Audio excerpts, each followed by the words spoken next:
यह बात अलग है कि कुछ लोग मंदिर नहीं जा रहे थे। उनका कहना था मंदिर जाते वही लोग हैं जो लड़कियां छेड़ते हैं। आपने ऐसी ताकत बनाई, बेचारा मंदिर मंदिर जा रहा है और आपको रोज बताता है कि देखो मैं मंदिर भी जाता हूं, जनेऊ भी पहनता हूं। मां ने सिखाया नहीं कि मां ऐसे खानदान से आई नहीं थी कि जनेऊ पहनाए जाएं, तो जनेऊ वो कभी कुर्ते के ऊपर पहन लेता है, कभी सीधे हाथ पे लेता है, कभी उल्टे हाथ पे लेता है।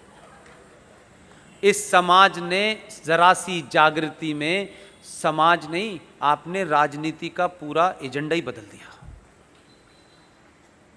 इसलिए आपके प्रधानमंत्री ने बहुत काम जो साइलेंटली किए हैं उसकी चर्चा हम नहीं करते हैं, वही बहुत बड़ी बात है। एक छोटी सी घटना है, हम सब भूल गए होंगे। वो फर्स्ट टर्म में जब आए थे तो एक काम उन्होंने किया था, उन्होंने कहा कि आप किसके बेटे हैं। यह सत्यापन, यह अटेस्ट कौन करेगा कि मेरे पिताजी का नाम स्वर्गीय बलदेव प्रसाद है, मैं उनका पुत्र हूं। इस सच्चाई को दुनिया में अगर कोई जानता है तो मेरी मां जानती है कि मां के अलावा नहीं पता हो कि मेरा पिता कौन है। मां ने जिसको बता दिया है ये तुम्हारा पिता है, हम पिछले कई सालों से उसको अपना पिता मानते हैं। मेरी मां जीवित है। ये जो कहा गया कि आप किसके पुत्र हैं, आप अपना एफिडेविट दें, आप अटेस्ट करा के लाएं कि आप किसके बेटे हैं, तो ये डीएम साहब को कब पता चला कि मैं किसका पुत्र हूं? वो कहां खड़े होकर देख रहे थे? ये मजिस्ट्रेट को कैसे पता चला? ये अंग्रेजों ने आपको ह्यूमिलेट करने के लिए प्रथा चलाई थी कि अंग्रेज अफसर बताएगा कि आप किसके पुत्र हैं। उसको क्या पता मैं किसका पुत्र हूं? ना मेरे बाप को देखा, ना मेरी मां को देखा। लेकिन इस सरकार ने कहा कि आप अपना सर्टिफिकेट खुद अटेस्ट करें। यह बहुत छोटी सी घटना है, लेकिन कितने बड़े गर्व की बात है। मैं बताता हूं ना मेरा पिता कौन है, यह मजिस्ट्रेट कैसे बताएगा यार? इसकी क्या औकात है कि यह बताएगा कि मैं किसका बेटा हूं? ना मेरी मां को जानता, ना मेरे बाप को जानता, लेकिन उसके ठप्पे के बाद ही यह होगा कि मैं किसका बेटा हूं। इसलिए मैं उस बात को दूसरे तरीके से भी कहता हूं कि इस संसार में अगर सबसे बड़ी कोई दो शब्दों के अंदर कोई बात कही जाए, कहा जाए कि सबसे बड़ा सच क्या है धरती पे, तो सबसे बड़ा सच है मां। मां ने मुझे अपने पेट में रखने के बाद मुझे जन्म दिया है, वो बदल नहीं सकती। और विश्वास नाम का अगर कोई शब्द है जिसे एक ही शब्द में कहा जा सकता है तो उसका नाम है कि मां जिस आदमी को कह देती है कि ये तुम्हारा बाप है, जीवन भर हम उस पर विश्वास कर लेते कि ये हमारा बाप है, सवाल नहीं पूछते। ये बात अलग है कि अगर पहले बात होती तो केजरीवाल जरूर प्रूफ मांग लेता। तो छोटी छोटी चीजों से आपके अंदर कैसे स्वाभिमान जगे, कैसे आपको अपने होने का असर लगे। आप सुपीरियर किन को मान रहे हैं? अंग्रेजों को। वो बता गए क्योंकि उन्होंने ये प्रथा इसलिए चलाई थी, उन्हें राज करना था। अब देश आजाद हो गया, ये प्रथा खत्म होनी चाहिए। इसीलिए भारत के राष्ट्रपति के घर में जो छोटा सा बदलाव हुआ उसकी बारे में बात नहीं होती। हमें सिर्फ 370 और 35 पे नजर आती है। बहुत सारी घटनाएं ऐसी हुई हैं जो आपको पता नहीं है, और बार बार आपके माध्यम से रिमाइंड कराता रहता हूं मैं। जरा इन चीजों को भी सोचो। हर चीज में प्रॉफिट लॉस नहीं होता, हर चीज मटेरियलिस्टिक नहीं होती, कुछ चीजों का फिलॉसफिकल मीनिंग होता है। पहले टर्म के प्रधानमंत्री बनने के बाद राष्ट्रपति चले गए। राष्ट्रपति भवन में जाकर उन्होंने पूछा कि भारत की पहचान के रूप में भारत में जितने भी विदेशी मेहमान आते हैं, जब आप उनको विदा करते हैं तो भारत की पहचान के रूप में क्या दिया जाता है? वो कांग्रेसी थे, उन्होंने बिना कुछ सोचे समझे कह दिया कि हम ताजमहल देते हैं। ताजमहल भारत की पहचान हो सकता है? नहीं। उसमें मेरा दूसरा पॉइंट भी है। कुरान में, इस्लाम में कब्रें हराम हैं। कब्र का कंसेप्ट इस्लाम में नहीं है। ये जो देश भर में जमीन घेरने और इस्लामिक दुकान चलाने के लिए और इस्लामिक आइडियोलॉजी को फैलाने के लिए ये जो कब्रिस्तान बने हुए हैं कि यहां इसका कब्रिस्तान है, वहां उसका कब्रिस्तान है, कब्रिस्तान का कंसेप्ट इस्लाम में नहीं है मेरे भाई। मोहम्मद साहब की कब्र देखी है कहीं आपने? नहीं है। इस्लाम में किसी की मौत हो जाने के बाद उसे दफना दिया जाता है, लेकिन उस कब्र के ऊपर कोई ईंट नहीं लगाई जा सकती, उसके बाद वो फिर दोबारा से जमीन वैसी हो जाती है। लेकिन भारत और पाकिस्तान और इस इलाके के अंदर Islam is not a religion, Islam is a political ideology to capture power. इस एजेंडे के साथ चल रहा है।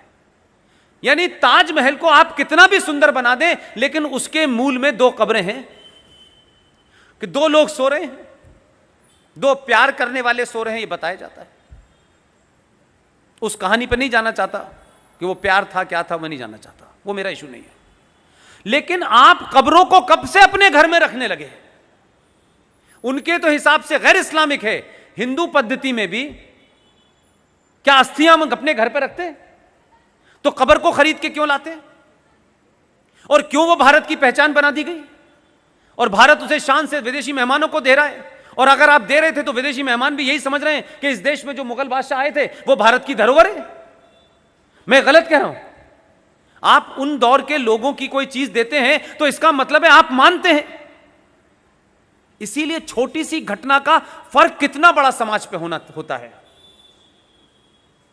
इन्होंने पूछा, उन्होंने बेफिक्री में बता दिया कि ताजमहल देते हैं। ये साहब अपना होमवर्क करके गए थे। इन्होंने कहा ताजमहल पहचान कब से हो गई? उन्होंने कहा ये दिया जा रहा है, ये परंपरा है। उन्होंने कहा बंद कर दीजिए।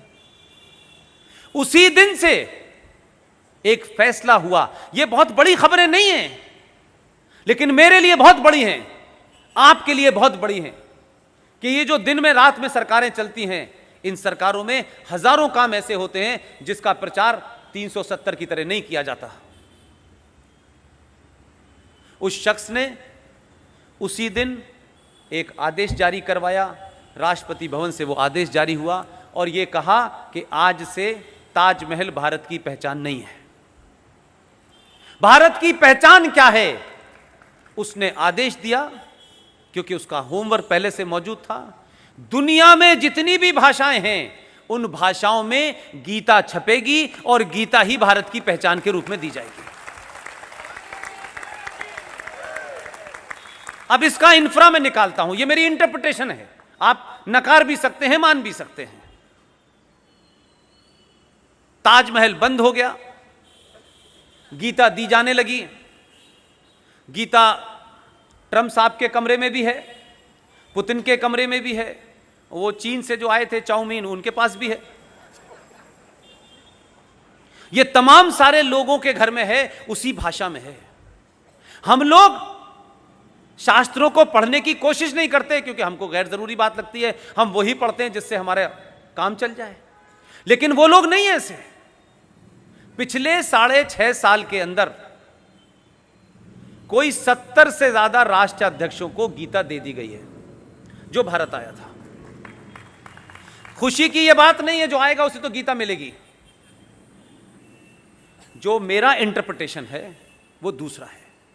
मेरा इंटरप्रिटेशन यह है कि भारत की जो रक्षा पॉलिसी है उसका नैरेटिव यह था कि हम पहले हमला नहीं करेंगे, क्योंकि जो पूर्व सरकारें थी वो इतने हाई कॉन्फिडेंस के लोग थे कि उनको मालूम था कि उन पे हमला होगा, उसके बाद भी जिंदा बच जाएंगे और जिंदा बचेंगे फिर हम हमला करेंगे। तो ऐसी लो आईक्यू की, हाई कॉन्फिडेंस की हमने सरकारें नहीं देखी। इस आदमी को लगा कि ये दुनिया में कहीं ये पॉलिसी होती है, आप अपने घर में करते हैं ये पॉलिसी कि एक आतंकवादी घुस जाए पहले, वो जब गोली चलाएगा उसके बाद आप चलाएंगे। तो वो गोली हवा में चलाएगा, आप उसके सीने पे चलाएंगे क्या? आप रहेंगे तब गोली चलाओगे ना भाई। इस आदमी ने बिना किसी कैबिनेट की मीटिंग के, कोई डॉक्ट्रिन नहीं थी हमारे यहां ये, लेकिन जैसे हमारे यहां महात्मा गांधी को महात्मा गांधी आप कहते हैं, और जब ये पूछते हैं कि महात्मा गांधी को महात्मा गांधी कहने के लिए भारत के संविधान में कहां संशोधन हुआ, संसद में कहां बात आई कि इनको महात्मा गांधी कहा जाए, तो पता चला आरटीआई में कि नहीं, ऐसी तो कोई बात ही नहीं है। आप अपने मन से कह रहे हैं, मत कहिए। तो बहुत सारी पॉलिसीज हमारे यहां बन गई, लेकिन कभी वो डॉक्ट्रिन नहीं बनी।